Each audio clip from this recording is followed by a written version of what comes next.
We all have one dinner we can't forget.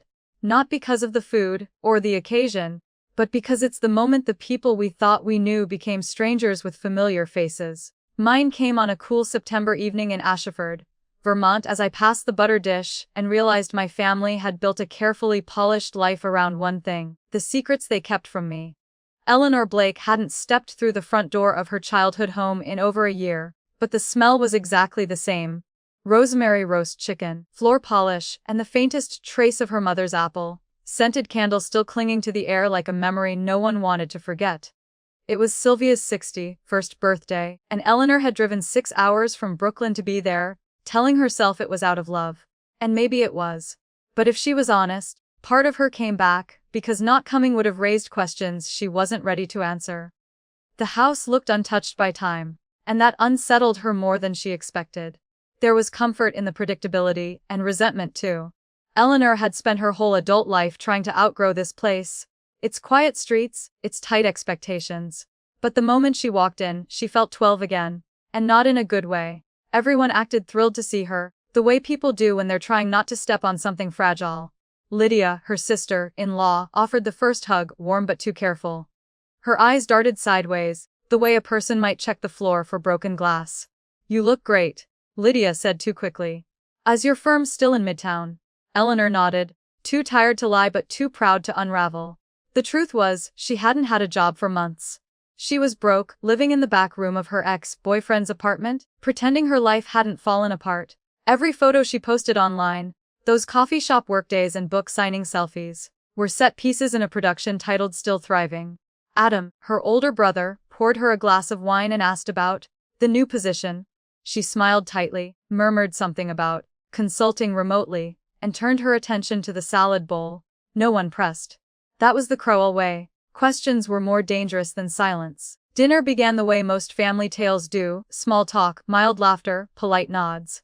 The table shimmered with her mother's best china, pulled out only for holidays, and, apparently now, birthday dinners meant to look like holidays. Eleanor caught Lydia's eyes once more. There was something unreadable there, almost regret.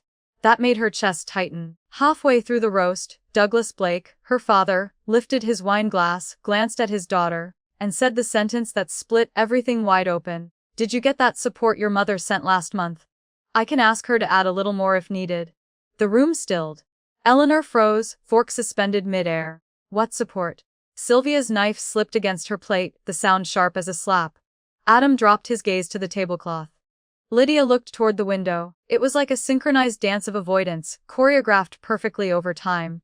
Eleanor's voice, when it returned, came smaller than she expected. "What money, Dad?" Nobody moved. The silence wasn't just silence, it was confirmation. Her mother opened her mouth, then closed it again, her lips trembling around an apology she didn't offer. The family sat, statues in a moment they all seemed to have rehearsed except her. And Eleanor. Eleanor realized, in that instant, that what hurt wasn't that someone had sent her money. It was that they'd all agreed to pretend she didn't need to know. That she couldn't be trusted with her own struggle. That her downfall had become their private committee project. She looked around the table. The place where birthdays had once meant paper crowns and chocolate cake, where trust used to live. How many kinds of betrayal live under the name help?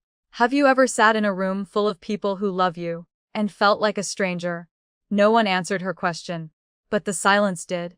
And that's when she knew this wasn't a dinner. This was the beginning of a hidden revenge she never saw coming. Sometimes betrayal doesn't come from lies, but from kindness disguised too well. It isn't the absence of love that breaks us, but the assumption that love alone can justify silence.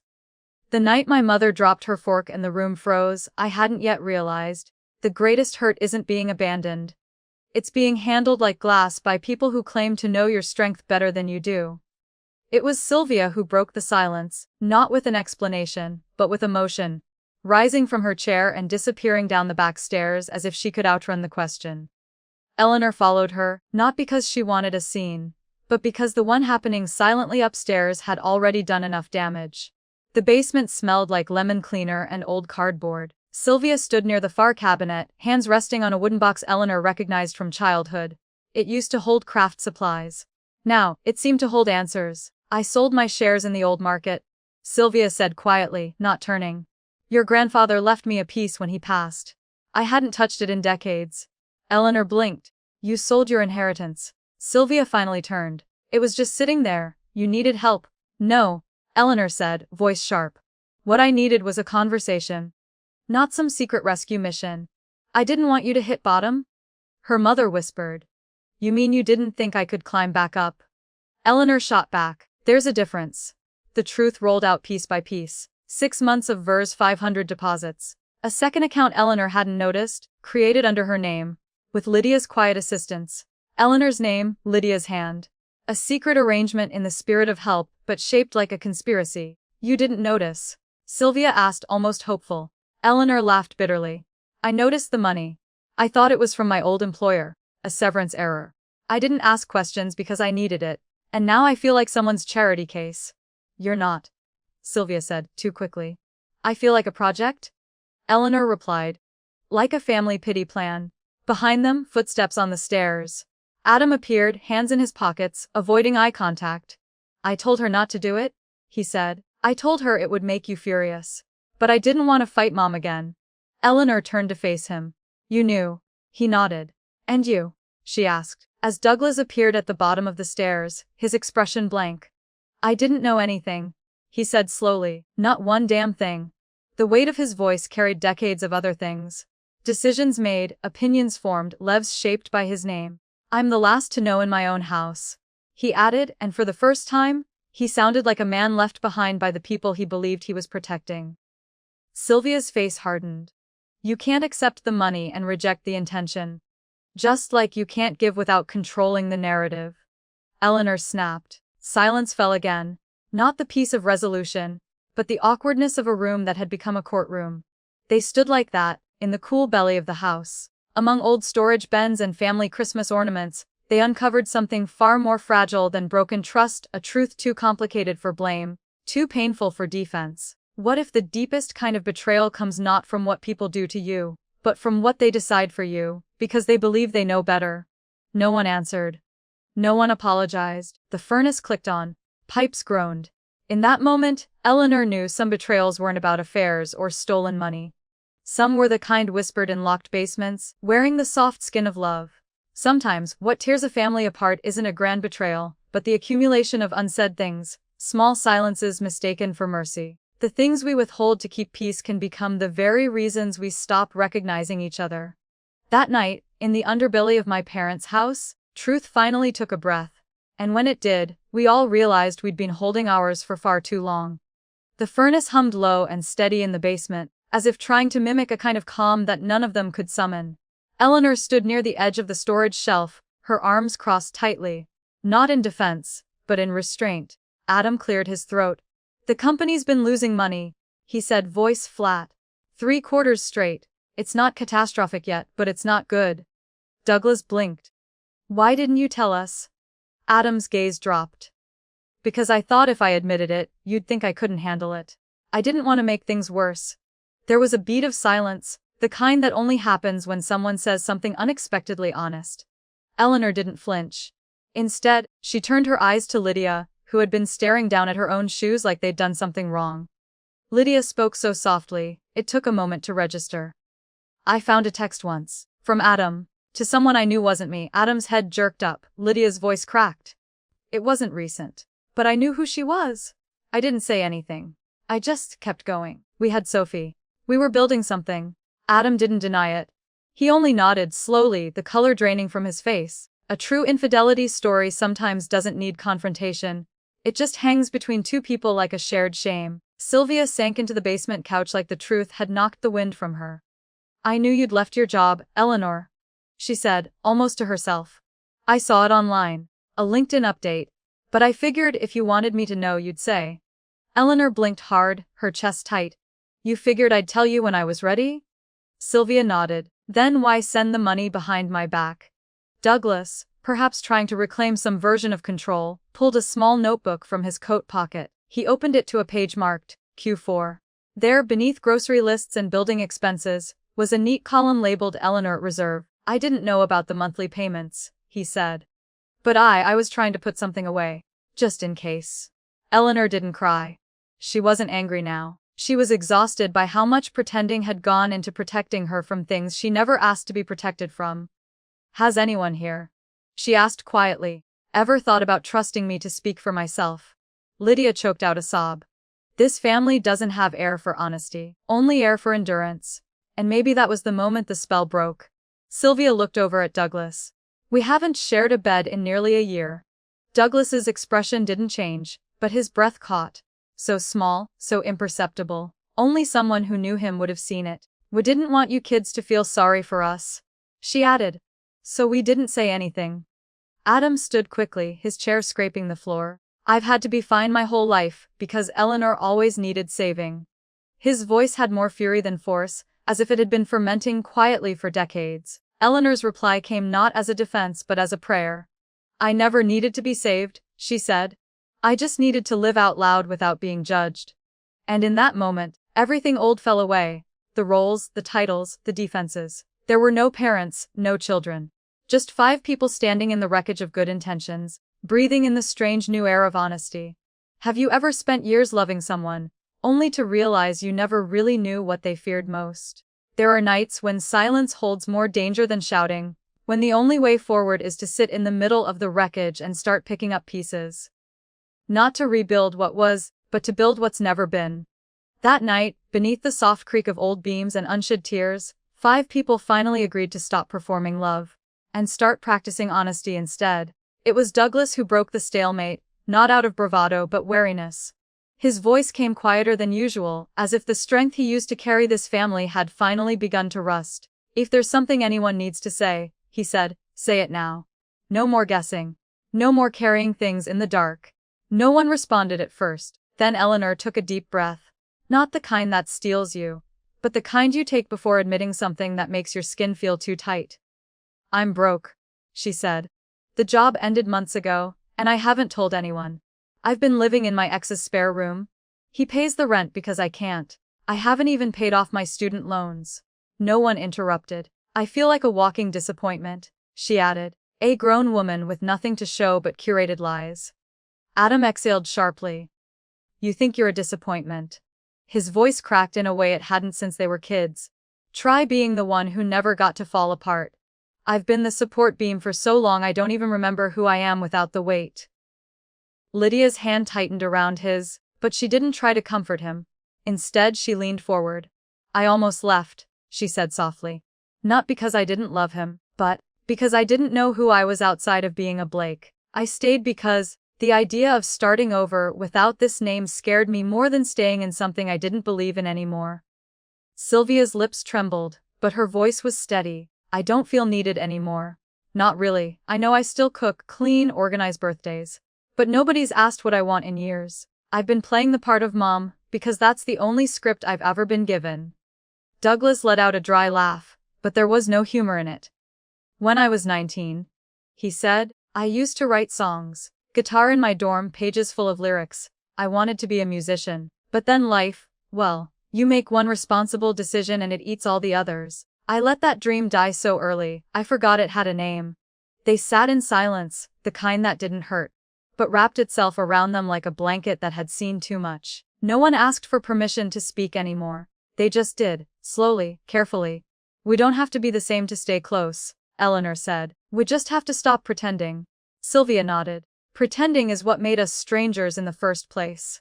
Then came the words that no one had ever imagined would come from Douglas Blake's mouth. "Would it be so bad?" he said. "A therapist. All of us." No one scoffed. No one rolled their eyes. Adam was the first to say, Yeah, I'd try that." Lydia squeezed his hand. Sylvia whispered, "Thank you." Eleanor didn't speak. She just stood up, walked toward the guest room, and turned off the hallway light like she used to as a child. She hadn't stayed the night in that house in 8 years. That night, she didn't even ask. She just belonged. How many years can pass between living in a home and truly being seen in it again? Upstairs, the wind brushed the windows. But inside, the air was still. Honest, unfamiliar, but warm. That night didn't fix them. But for the first time, the Blakes stopped hiding from one another. And no one, absolutely no one, felt like a stranger. Healing never enters through the front door. It slips in through the side, through half-hearted texts, awkward silences at dinner, or an old piano that still remembers your hands. For families like the Blakes, forgiveness didn't come as a declaration. It arrived in the quiet permission to start over, imperfect, unsure, but real. Because sometimes, love doesn't feel like love until no one is pretending anymore. Eleanor didn't move far, just a few blocks from her parents' house, into a one-bedroom apartment that overlooked the high school football field. She chose it not out of nostalgia, but because it faced east, morning light, fresh air, the sense of something beginning. She paid the deposit herself. It felt like lifting a stone off her chest. Meanwhile, across town, Sylvia was sitting in a metal folding chair in the back of the community center, scribbling the start of a short story about a woman who cooked too much when she was lonely. She hadn't written fiction since before Adam was born. Now, in her 60s, she was finally daring to put words to things she'd only lived. Adam and Lydia had started counseling. Once a week, they sat across from a stranger who asked questions neither of them had dared ask each other. Adam was stunned to realize he didn't know Lydia's favorite book, her greatest fear, or what she imagined when she pictured freedom. She, in turn, admitted she hadn't recognized her own voice in years. Marriage, it seemed, was not a single story but a series of silent edits. Douglas, ever the practical man, had uncovered the old upright piano in the sunroom. The keys stuck. The bench creaked. But each afternoon, he sat and tried, not to master, not to impress, just to remember the shape of a thing he once loved. Eleanor had taken a part-time job at the used bookstore downtown. It paid poorly, the hours were short, but she liked the way the place smelled. Like ink and dust and stories. People didn't ask what her degree was or what firm she used to work for. They just asked for books. On Sundays the whole family met at Maggie's cafe by the lake. They talked about nothing. That was the rule: no finances, no plans, no politics. Just pancakes, lake light, and the possibility of peace. Sylvia began baking again, not as a statement but as a gesture. Banana bread on Tuesday, lemon squares on Friday. She brought them to Eleanor's, sometimes unannounced, sometimes with a handwritten note, no reason, just because. One night, Eleanor created a group chat. She called it, The Real Blakes. In it, no one had to be perfect. The only rule: share the hardest part of your week. That's it. Just name it. On a rainy Thursday, Lydia texted, "Today I don't want to be a mother. I just want 5 minutes to cry without Sophie seeing me." No one replied with advice. No one tried to fix her. Eleanor just sent a heart. Sylvia sent an old photo of Lydia asleep with baby Sophie on her chest. Adam sent a sad face emoji. And Douglas, God bless him, sent nothing. But he showed up the next morning with coffee and didn't say a word. It was messy, imperfect. But it was true. And maybe that's where family really begins. Not in blood or obligation, but in the space where people are finally allowed to fall apart together, without fear. Have you ever realized the truest version of someone only appeared after they stopped pretending to be okay for you? Eleanor watched the lake ripple through the cafe window. There was no grand resolution, no sweeping change. But for the first time, she wasn't watching from a distance. She was inside the story now. No more burning revenge. No more silent punishment. Just a family choosing, bit by bit, not to repeat their own family betrayal. Not every new beginning announces itself with trumpets.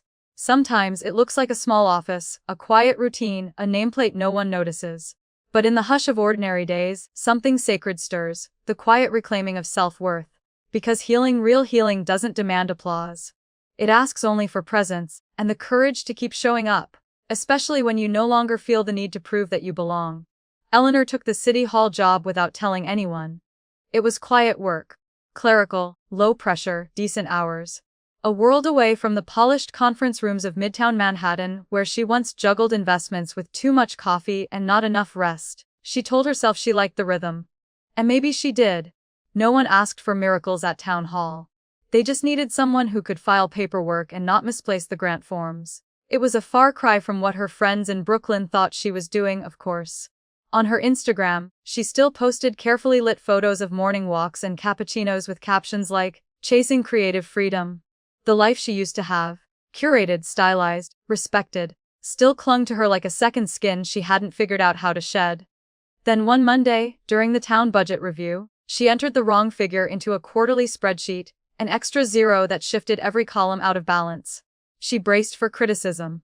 But instead, her coworker Nancy gently said, "Hey, I think this cell just needs adjusting," and fixed it with 2 clicks. No sarcasm. No shame. Eleanor sat at her desk for a long moment afterward, stunned. In her old world, mistakes were scalpels, swift and humiliating. Here, they were just part of the job. That night, Adam invited her to consult part-time on the financial side of the family business. "I know how your mind works," he said. "You'd see things I miss." She smiled, thanked him, and declined. Later, over coffee, Lydia looked her in the eye and said, "You know, not every offer of help is about control. Sometimes it's just about love." The words sank deeper than Eleanor expected. She had started therapy the week before. Her therapist, calm, middle-aged, kind in a way that wasn't performative, had asked her to write a letter to her 18-year-old self. She spent 3 nights avoiding it. Then, one evening, sitting on her bed in silence, she wrote, "You don't have to be exceptional to deserve space. No one needs you to be the best to stay. You are allowed to come undone, and still be chosen." When she posted a photo in the family group chat, her small desk at City Hall, half covered in sticky notes and an old mug, there was a beat of quiet. Then Sylvia replied, "I'm proud of you, not for what the job is, for telling the truth." It was one line, simple, undecorated, and Eleanor, alone in her little office, burst into tears. Not loud, dramatic ones, just the kind that come when you finally lay down the armor you've worn too long. It wasn't a story fit for applause. No fireworks, no dramatic revenge stories or grand reconciliations. Just a woman sitting in a small town, slowly reclaiming her dignity. Sometimes, the greatest hidden revenge isn't proving them wrong. It's no longer needing to. Have you ever realized the love you were chasing was never about being the best, just about being real? Outside, the leaves were beginning to turn. Inside, for the first time in years, Eleanor did not feel like she was failing. She felt like she was arriving. Sometimes the hardest part of healing isn't forgiveness. It's learning to speak again with someone you've only ever known in silence.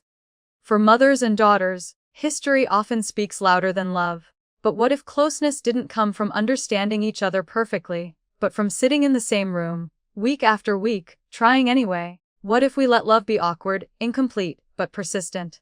The new tea shop on Main Street smelled like cinnamon and cedar. It had mismatched chairs and a chalkboard menu that changed daily. Eleanor and Sylvia met there on Wednesdays. An agreement neither called a ritual but treated like one. At first, their conversations were filled with the kind of polite nothings that accumulate like dust on heirlooms. They spoke about the weather, the mayor's new beautification initiative, the scones that were too dry this week and too sweet the next. On the 3rd week, Sylvia made a small comment, so casual it might have gone unnoticed in any other context. "You've always been my little stubborn girl," she said, smiling into her tea. Eleanor flinched, just barely, but it was enough. "I'm not a girl anymore," she said. "I need you to see me as a woman, not as someone who always needs help." Sylvia looked down at the tea bag floating in her cup. "I used to think helping you was the only way I knew how to love you." Eleanor's voice softened. "And what about trusting me?" That question floated between them like steam, evaporating into the corners of the cafe. Sylvia didn't answer right away. When she did, it was quieter than Eleanor expected. "I don't think I ever trusted myself to teach you anything better." Neither of them cried. They just sat, the space between their cups now charged with something deeper than apology.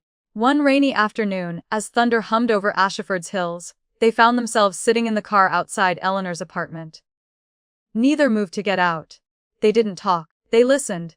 To the steady percussion of rain on the windshield, to their own breathing, to the ache of years spent circling one another like shadows. That night, Eleanor wrote a letter, a real one. In cursive, on cream stationery she found in the back of her closet. She told Sylvia about the first time she felt like love came with conditions. After her first failed exam in college, when her mother's words were kind but her silence said more. How every act of support after that felt like a way of erasing her struggle rather than witnessing it. She didn't ask for anything in return. She just signed it. "Your daughter?" Finally learning how to speak. The next week, when Eleanor stopped by her parents' house, the letter was pinned beside Sylvia's writing desk. No frame. No fanfare. It hung there the way you hang a sacred truth, not to be admired, but to be remembered. There were no declarations. Just an understanding that change, real change, rarely looks like transformation. It looks like stillness. Like showing up. Like sitting in a car during a storm and not reaching for the radio. Some betrayals aren't loud. They live in the way a mother assumes her daughter is fragile, or the way a daughter assumes she'll never be understood. These aren't always the infidelity stories or the dramatic betrayal stories we read in magazines. Sometimes, they're just about love delivered in the wrong wrapping. Have you ever mistaken someone's fear for control, when all they wanted was to keep you from being hurt the way they were? The next time Sylvia and Eleanor met, they didn't speak much. But when Eleanor paid for both teas and Sylvia didn't protest, it felt like something enormous had shifted. In silence, they were building something neither of them had ever been taught to name. We don't just inherit names and houses, we inherit silences. Long stretches of quiet pass down like heirlooms, where grief is hidden behind good manners and anger is swallowed for the sake of peace. But what if those silences were never peaceful at all? What if they were just wounds we never dared name, and the truest healing was learning to say what no one else in the family ever dared speak aloud? By the fourth therapy session, the circle in the room had become more familiar than comfortable. Eleanor no longer shifted in her seat. Adam no longer crossed his arms. That day, Dr. Elaine Winters asked a question she had waited 3 weeks to ask. Who was the first person to teach you that silence was safer than honesty? The room grew still, as if the very air had paused to listen. Douglas cleared his throat. My father didn't say a single word at my mother's funeral. Not to me. Not to anyone. He sat in the front pew like a statue. That's when I learned sorrow was weakness. Sylvia didn't look up. My grandmother taught high school until the week she died of cancer. She never told anyone. She believed silence was what responsibility looked like. Adam was next. I learned not to speak because I didn't want to disappoint anyone. Eleanor already took up enough space being difficult. I didn't want to be more trouble. Eleanor flinched, but said nothing. Then, quietly, she offered, when I got my first C in school I cried. Mom, you said I couldn't act like that. I had to be a role model, so I stopped crying. I stopped everything. Dr. Winters nodded. It sounds like silence became your family's envelope, sealed shut, so no one would have to see what was inside. She handed out small slips of paper. Write down one thing you've never told the others, because you thought they couldn't handle it. Sylvia stared at hers for a long time, then wrote in quick cursive. She read it aloud with her hands folded tightly in her lap. I once stood at the kitchen sink when Eleanor was 6 and thought if I walked out right now, I might be okay. I never did, but the thought lived there for years. Douglas went next. His voice was low. I disappeared once, for 2 days, just to see if anyone would notice. If anyone would care. He didn't look at anyone. Adam didn't write anything. He didn't need to.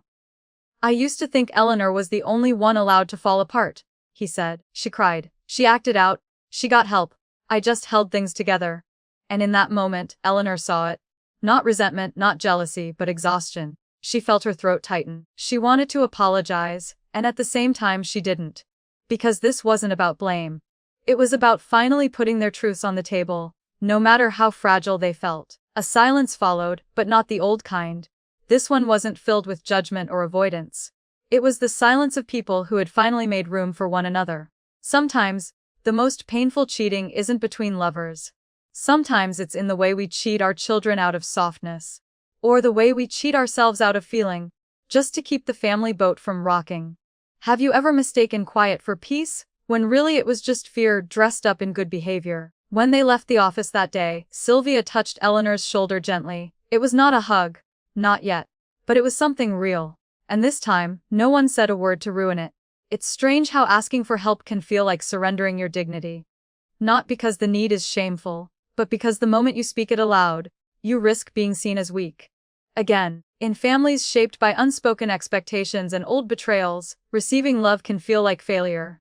But what if the real strength is not in doing it all alone, but in choosing the right way to be helped? The pain came sharp and sudden, like a betrayal from within. Eleanor had ignored the molar for weeks, but now it throbbed with precision. The dentist's estimate, $2,300, wasn't just a number, it was a verdict. Her insurance covered only a fraction. Her savings were a memory.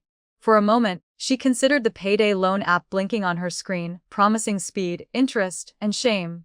She closed it, and opened her mouth. At the Blake family's Sunday dinner by the lake, she stirred her iced tea too long before speaking. I need a root canal, she said, not looking at anyone. And I don't have the money. Sylvia didn't blink.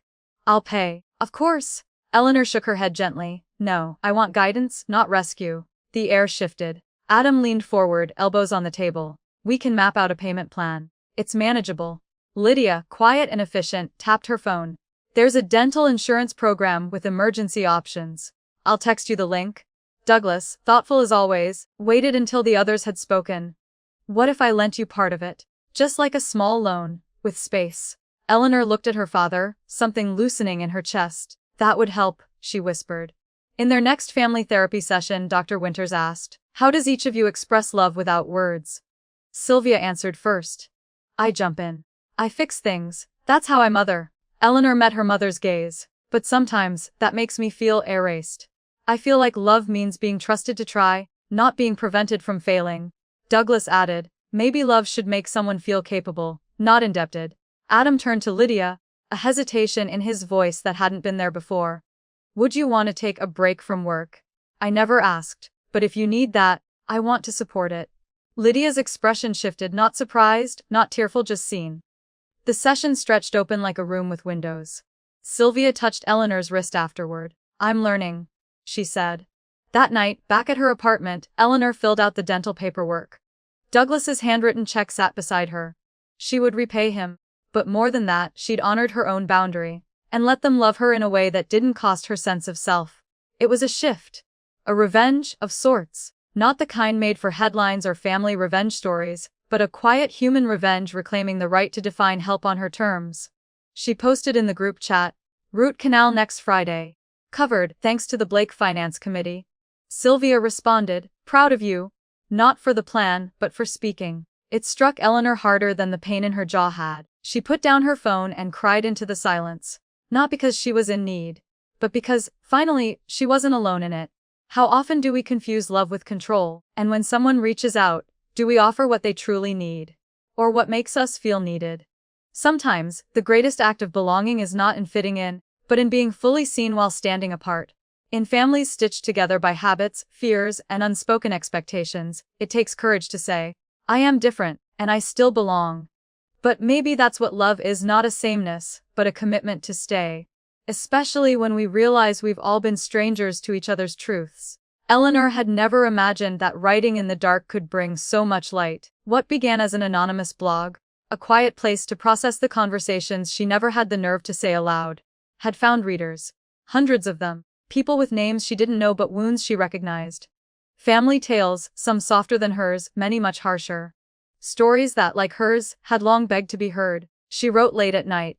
About her father's gentle silences, her mother's loud intentions, Adam's old resentments. She called it Blake Notets, a nod both to her name and the off-key chords of their shared history. She didn't expect Douglas to find it. But one evening, as she handed him the Sunday crossword, he asked, "You write very honestly. Are you okay with me knowing?" She froze, then exhaled. "Are you angry?" He shook his head. "I'm relieved. I always wondered what was really going on in your mind. This feels like a gift." Later, Sylvia came to Eleanor's door holding printed pages, tear-stained. "I thought you hated me," she said softly. "But you were just finding your own voice." At the next family dinner, they didn't speak of the blog. Instead, Lydia unveiled a magnetic chart for the fridge color, coded dots for each person's weekly emotional state. No questions, just dots. Douglas was gray for 3 weeks. Then, quietly, one Sunday afternoon, light blue. No one commented, but everyone noticed. Adam, inspired by something Eleanor had written. "What does it mean to be a child while raising your own?" Opened a meeting at his office with the topic, balancing the roles of son and father. The room, filled with otherwise guarded professionals, turned unexpectedly raw. "I never thought a family story could lead to this," he texted her that evening. The most unexpected message, though, came from a stranger. "I read your entry about your mother's birthday dinner. I hadn't spoken to my own in 8 years. I called her yesterday." Sylvia, once so certain in her authority, now said during dinner, "I'm still learning how to be a mother." Eleanor looked around the table. Adam laughing with Lydia, her father humming while buttering bread, her mother folding a napkin with precision, and thought, this wasn't the family she once feared or idealized. It was real, evolving, beautiful in its cracks. She returned to her blog that night and typed, "Family isn't where you're molded to match. It's where you're allowed to be unmatching and still be loved, where no one has to earn their place by being the same." There was no dramatic climax, no burning revenge, just quiet, honest transformation, the slow mending after family betrayal, the soft answer to the ache of being misunderstood. And perhaps, that's the more radical kind of revenge, being whole in front of the ones who once only saw your fragments. What would it mean if love didn't require us to change, but simply to remain present, together and real in all our... Even after healing begins, the past never truly leaves us.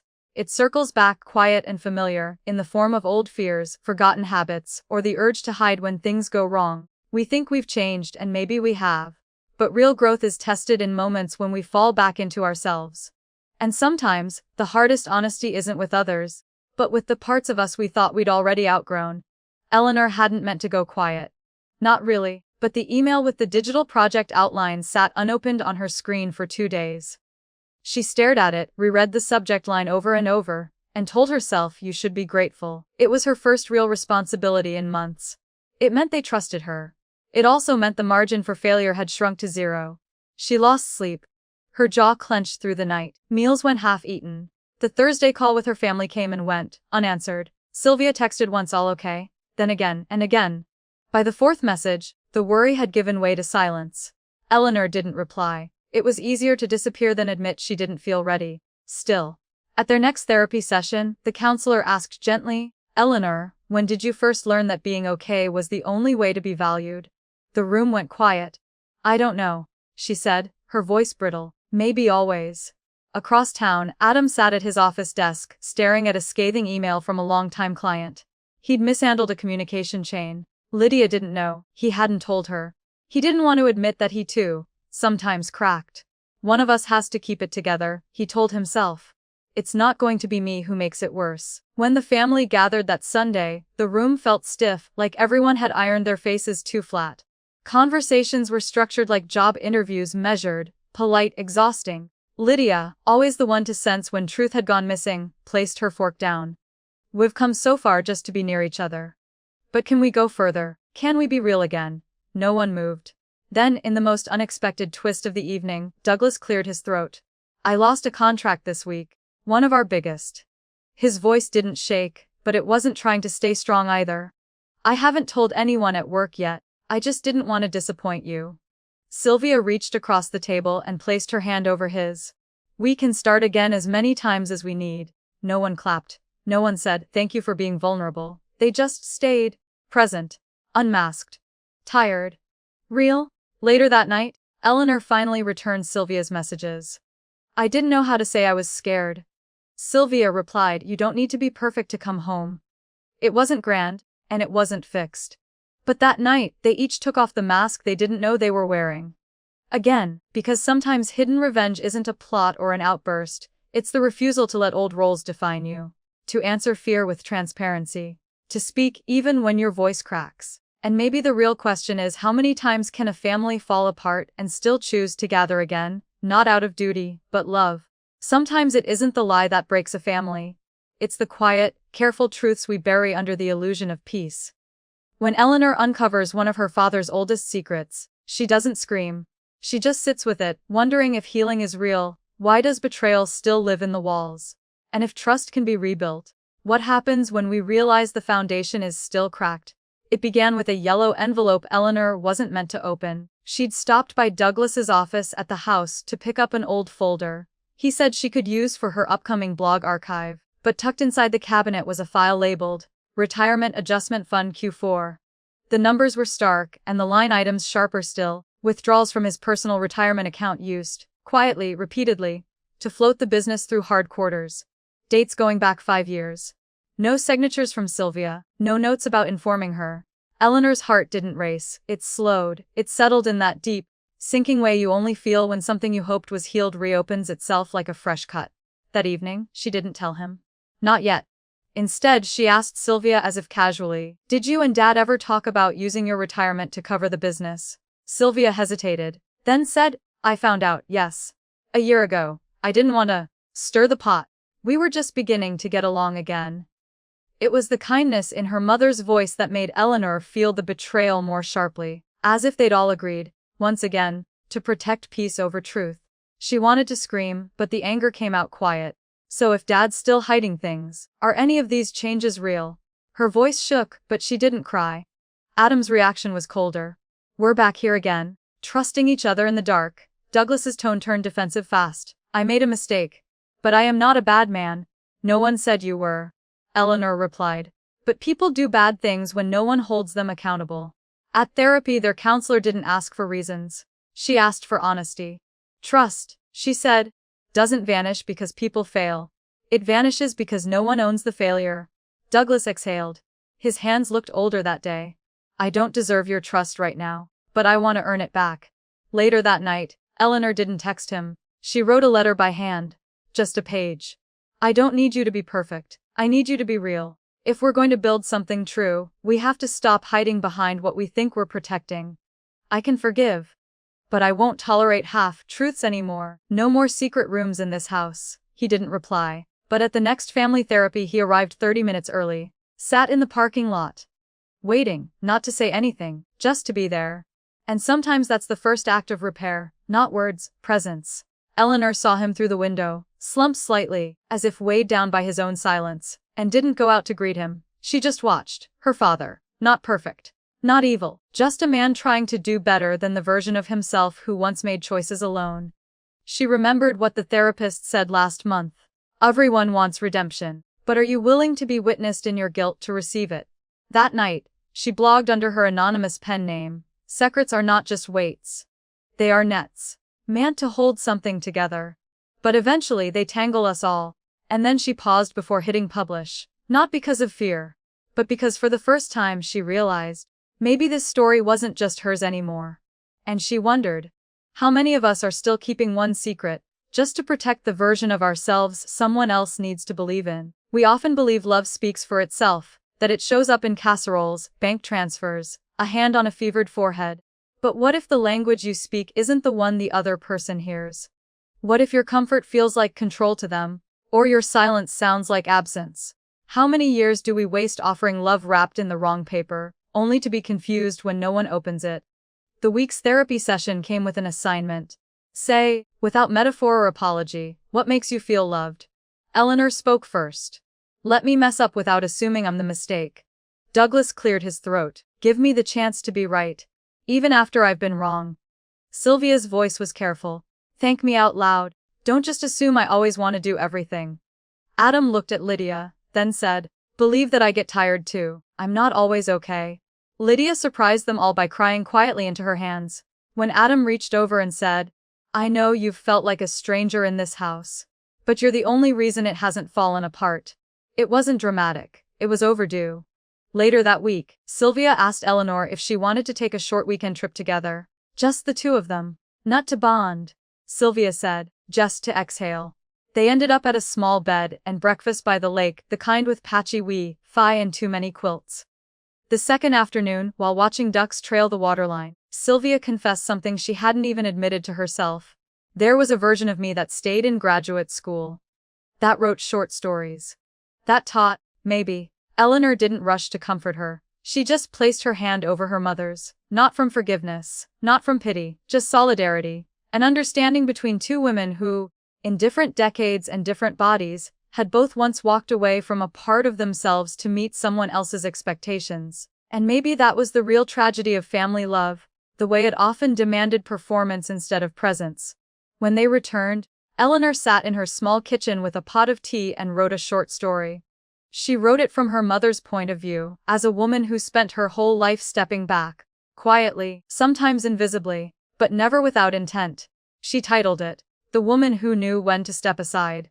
Later that week, she printed it and slid it into Sylvia's purse without a word. That night, in the group chat titled The Real Blake Family, Sylvia simply messaged, I read it. Thank you for hearing me without me having to shout. The message stayed pinned at the top of the chat for days. As they sat down to Sunday dinner, Douglas passed the salad without his usual commentary. Adam refilled water glasses without being asked. Lydia brought dessert from a new bakery Eleanor had once mentioned in passing. No one announced anything big, but there was a quiet shift. They had stopped trying to fix each other, and started listening instead. Which makes you wonder, when was the last time someone told you exactly how they wanted to be loved? And did you believe them? We spend years trying to make family members into versions of ourselves.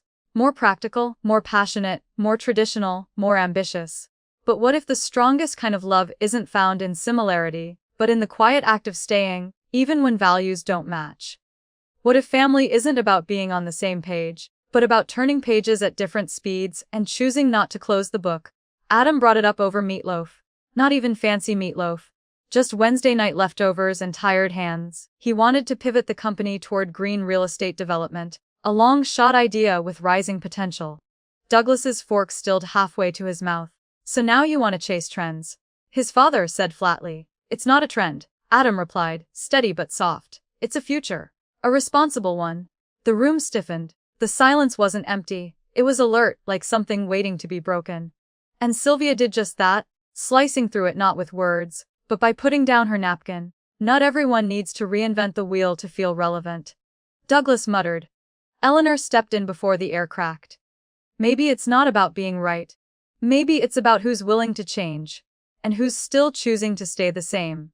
It wasn't an attack. It was an observation, like pointing out a door no one had noticed was already ajar.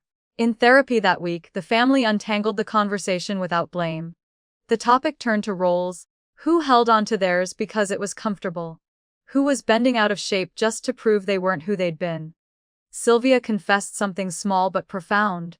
I didn't stay the same because I liked it. I stayed because no one told me I could leave the script. Lydia spoke up next. There was a time I resented all of you, she said, eyes on her lap. Because I expected this house to understand me without me having to explain. Douglas, for the first time, named his fear. I don't hate change. I hate not knowing how to hold it. So they made a pact. Not a promise to agree but to hear each other out completely. Everyone, Eleanor proposed, gets the right to disagree. But we all have to listen until the end of the sentence. It was a strange kind of breakthrough, messy and mature at once. A month later, Adam launched a separate branch of the company focused on sustainable properties. Douglas refused to fund it. But he showed up for the opening ceremony anyway, back row, not saying much. He clapped the loudest when Adam finished his speech. No one forced affection. But on the ride home, they all squeezed into the same car. No one spoke about the elephant in the room, because it had already passed. What lingered was something quieter, belonging, even indifference. And maybe that's the secret no one tells you about family. Love isn't built in the harmony. It's built in the resilience to return, even after the music changes. Somewhere between Sylvia's sigh and Lydia's small laugh, Eleanor wondered quietly, have we confused family unity with uniformity for so long, that we forgot what real kinship feels like? There are moments when life circles back. Not as punishment, but as invitation. An old door opens again and suddenly you must ask, is this where I began, or where I begin again? For Eleanor, being offered the title her ancestors reserved for men wasn't just an opportunity. It was a reckoning. Because the hardest part of claiming a legacy is deciding whether it's still worth carrying. After you've already learned to walk away. It came in the form of a manila folder slid across the kitchen table and her father, quieter than usual, saying, "Want you to be the next CFO." Eleanor blinked. The title echoed, not with pride but history. It had never been offered to a woman in their family. Never considered. The folder lay between them like an artifact. She didn't touch it. That night, in a video call with her best friend from New York, she asked, "If I take this, am I losing?" Her friend didn't pause. Losing to who? Later, over tea, Sylvia looked her in the eye. Don't say yes because it would please him. But don't say no because you're afraid you're not strong enough. The words struck harder than expected. Not because they were harsh, but because they were true. Eleanor had always mistaken surrender for weakness. But maybe accepting something you once rejected wasn't weakness. Maybe it was evolution. Adam's confession came next. I'll be honest. I was annoyed at first. But now, I'm relieved. I don't have to be everything anymore. Still, Eleanor didn't say yes. Not until she had her condition. If I come back, she told Douglas, I rebuild the financial infrastructure. No more shadows. No more hidden funds, backdoors, or unspoken debts. The truth goes on paper. Douglas looked at her like he hadn't in years. Not like a daughter. Not like a burden. But like an equal. He nodded. And the next morning, he handed her a single silver key, his own, without running it by Adam. In her new office, Eleanor hung a sign above the door. All numbers deserve the light. On the day of their first co-led meeting, she and Adam stood shoulder to shoulder. It wasn't triumphant. It was deliberate. The kind of quiet ceremony only family can understand. The staff clapped. Someone brought cupcakes. Douglas watched from the back, hands in pockets, the proudest man pretending to just be curious. On the drive home, Eleanor sat in the passenger seat, watching the lights of the company building fade behind them. It didn't feel like a return. It felt like carving something new out of old stone. It felt like hers. Not because it was given, but because she had shaped it. And as she watched her reflection flicker against the glass, she wondered, Not if she'd won or lost, not if she was right or wrong, but something far more honest. When we inherit from family, are we preserving their legacy, or rewriting it in a language only we can speak? You never think it'll be today. The day when something small tips the world on its side. A stumble. A call from the hospital. A shift in someone's voice you thought you knew by heart. For the Crowell family, it wasn't a tragedy that changed everything. It was the realization that they might not always have each other to fight with, forgive, or simply sit beside while the soup simmers and the silence settles. It was just a fall. A simple, ordinary misstep on the gravel near the south scaffolding. But when Eleanor saw her father in the hospital bed, eyes open but dulled, hand limp inside hers, something inside her went still. He didn't pretend to be strong. For once, Douglas just looked tired. No mask, no pride, just a man who built too much with too little rest. The doctor's voice was clear, 6 weeks minimum, full rest. Douglas scowled. That's 2 months too long. Sylvia transformed into a one-woman battalion. Color, coded pill boxes, yoga breathing routines, an embargo on caffeine, sugar, and especially phones. Recovery, she announced, it's a team effort. But everyone could see it, she was terrified. Adam picked up the slack at the company. He drove from the site to the hospital, back to meetings, then back again. One night, Eleanor found him asleep at the dining table, cheek pressed against the wood like a boy too tired to finish homework. She placed a glass of water beside him and didn't wake him. Later, Lydia whispered, he doesn't need advice. He needs someone to tell him it's okay not to be okay. It came to a head during a video therapy session. Douglas off camera, Sylvia tapping her pen, Eleanor watching the clock. Adam snapped. I'm not just a younger version of Dad! Stop treating me like I should have all the answers! No one moved. Eleanor's voice, soft but clear, broke the air. None of us are weak. But we're all worn thin. The therapist said, sometimes the most healing thing isn't fixing each other. It's simply being present. So they made dinner that Friday, all of them. No grand speeches. No apologies. Just onions chopped, water boiling, the clatter of forks. Douglas sat at the head of the table, pale but watching. Sylvia placed a napkin on his lap like she had 50 years earlier, and he let her. No one laughed that night, no one tried to pretend. And oddly, no one felt alone. In the quiet after the meal, Eleanor noticed something small but undeniable. For the first time, their being together didn't require anyone to be impressive. Or invincible. How many families live their whole lives performing for one another, when all anyone wants is to be held with nothing expected in return? The storm didn't pass. It wasn't even over. But in that small room, under warm lights and burnt garlic, they found shelter in one another's exhaustion. Some truths don't need fixing. They don't scream, they don't shatter glass, but they echo in quiet hallways and sit heavy in the chest. The Crowell family had spent months learning how to talk. But no one prepared them for the things that couldn't be solved. What do you do with a sorrow that has no remedy? You set a chair for it at the table. And you keep eating together. Douglas stared out the window of the therapist's office. The lines around his mouth slack with something that looked like surrender. I'm no one, he said quietly. If I'm not running the company, I don't know who I am. Sylvia didn't flinch. And if I'm not needed every second of the day, I don't know what I'm supposed to do with myself. The words weren't cruel. They were fragile, like paper crumbling from age and use. Eleanor spoke next. When I left New York, it wasn't money I was scared of losing. It was the version of me that people admired. The successful Eleanor. Without her, I didn't know if I was worth much. Adam looked down at his hands, still calloused from weeks balancing hospital visits and company spreadsheets. I thought loving people meant holding everything together for them. I didn't realize that made me disappear. The therapist leaned forward gently. There are losses we're not meant to get over. We just need someone to walk beside us while we carry them. Silence settled. Then Sylvia, her voice barely above a whisper, said, a third baby. I lost it. I never told anyone. Not Douglas, not the kids. Time stopped for a moment. Eleanor rose and walked over, folding her arms around her mother. Not as the child needing comfort, and not as the daughter trying to be good, but simply as another woman who understood. Adam's voice cracked. Maybe all of us. Maybe we're just living with a sadness that doesn't have a name. No one disagreed. That night, the therapist gave them a task: write an unsent letter. Something they'd never said aloud. Sylvia wrote hers with a trembling hand.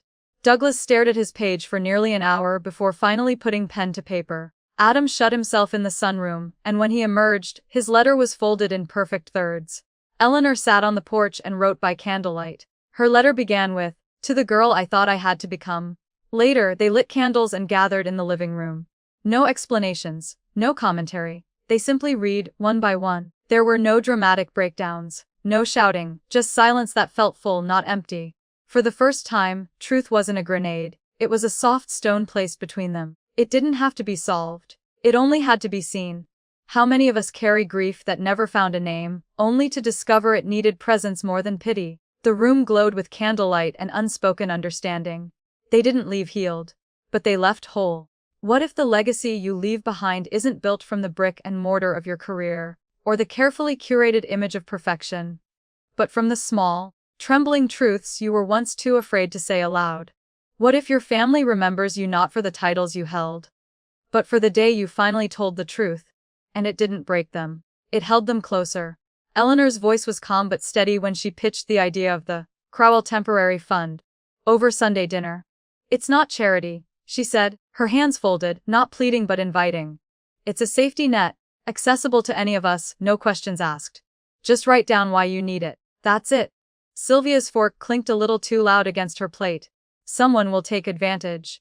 No one needs to ask permission to bleed." Eleanor replied gently. She didn't expect her mother to be the first to contribute. But later that evening, she found a sealed envelope under the kitchen sugar jar. Inside was a check for $500, and a single line for whoever needs to breathe again. Adam, true to form, added a wrinkle, the truth box. Each family member would write down the fear they never say out loud. They'd seal the slips and agree to read them 6 months later. Eleanor expected resistance. She didn't expect her father to ignore the box entirely. Instead, Douglas stood up, slow and deliberate. "I'm not writing mine," he said, eyes clouded but clear. "I'm saying it now. I'm afraid I'll die and be remembered only for what I built, not who I was." A silence fell, not heavy but sacred. Later that week, Eleanor handed him a notebook with the words embossed in gold, "Things I learned from my father." Beyond the business. She didn't say anything else. She didn't have to. Sylvia brought out a tiny velvet box. Inside was her grandmother's wedding ring. No instructions, no explanation, just the ring resting on Eleanor's palm, light and heavy all at once. "I never found the right time," Sylvia whispered. And then came Adam's turn. When he dropped his folded paper into the truth box, he said nothing. But Lydia later told Eleanor what it said: "I'm afraid I'm not soft enough to raise a daughter who feels safe in this world." The family chose one Saturday afternoon for what they called the Day of Mistakes. No judgment, no defense. Just truth. Douglas confessed he once signed the wrong contract, costing the company $70,000, and never told a soul. "I covered it up. Not out of shame. Out of pride." Sylvia, hands trembling but chin held high, said, "I was afraid I wouldn't love Eleanor as much as I loved Adam. I wished she hadn't been born. Just for a moment, and I have hated myself for it ever since." There were no screams, no retreats, just the sound of breath held and slowly released. No one spoke of cheating wife stories or revenge that day, though so much of life had included betrayal in quiet forms. A true infidelity story, Eleanor thought, wasn't always about a lover. Sometimes it was betraying who you were meant to become, for the version of you others needed. So when is the right moment to unearth the past? Not to shame it, but to name it. Could there be a more generous inheritance than learning to live with honesty? And if a legacy is something we grow, not just something we leave behind, then maybe this, Eleanor thought as she turned the lock on the little truth box, maybe this was the beginning of what they'd truly leave each other. It's not always the grand gestures that stitch a family back together, but the overlooked ones. A blurry photo taken in the back row. A painting hung not for talent but for courage. A campfire shared in silence. What if the legacy that outlives us isn't the battles we fought to win, but the quiet moments when we finally chose presence over pride? Eleanor didn't expect to cry when the mayor shook her hand. The appointment to the town's financial oversight board came with no ceremony, no flowery speeches, just a firm handshake and the words, "You're here because you're capable, not because you're a Crowell." That mattered more than she thought it would. Across town, in a cramped classroom at the Adult Education Center, Sylvia was teaching creative writing to retirees and late bloomers. She didn't call it teaching. She called it listening to stories with a pen in hand. Some days only 3 students came, but laughter bloomed like a second spring. Douglas took up painting. Terrible, untrained painting. He filled a canvas with unsteady lines and uneven trees, and hung it proudly in the living room. It's not good, he said with a laugh, but it's mine. No one disagreed. Adam traded hours at the office for afternoons in the garden with his daughter. He taught her the difference between thyme and mint, how to swing a jazz rhythm, how to listen to music with her eyes closed. Just because you work less, he said once, doesn't mean you give less. When Eleanor was invited to speak at her old high school, she didn't talk about quarterly reports or financial restructuring. Her talk was titled, "What is Success, If There's No One There to Celebrate With You?" She spoke slowly, intentionally. No applause at the end would have meant more than what she saw at her mother, alone in the back row, snapping a blurry picture and crying quietly behind her glasses. Later, Eleanor hugged her. No words, just a hand to the back, the way Sylvia had always done when Eleanor was small and too sick to sleep. That evening, Douglas found an old envelope in a forgotten box on the attic shelf. A letter, yellowed and folded, written to Sylvia the night she gave birth to Eleanor, never sent. At dinner, he stood, cleared his throat and read it aloud. It wasn't poetic, but it was true. You looked so tired, but so brave. I thought then, if this child becomes even half of you, we're already ahead. Eleanor wrote in her journal later that night, no one really belongs to a perfect family, but I know I belong to this one, and that is enough. They camped together the following weekend. No phones, no agendas, no escaping into work or distractions. Just trees, stars, breath, and each other. The tent flapped softly in the wind. No one said, "We're healing now." They didn't need to. Somewhere between burnt marshmallows and quiet glances, the truth settled in: a family wasn't built from shared traits, but from shared time. And sometimes, what you water in silence grows deepest. Perhaps the question isn't what legacy will you leave, but what presence will you offer while you're still here? And in the still of that night, with embers glowing low and hearts more open than ever, one might wonder, wasn't this, after all, a kind of human revenge against all the old silences? Against the family drama stories that never got their softer sequel? Against the infidelity story time tells us, where we betray ourselves in pursuit of someone else's version of success? Because this family, this imperfect, changed, quietly radiant family, had chosen differently.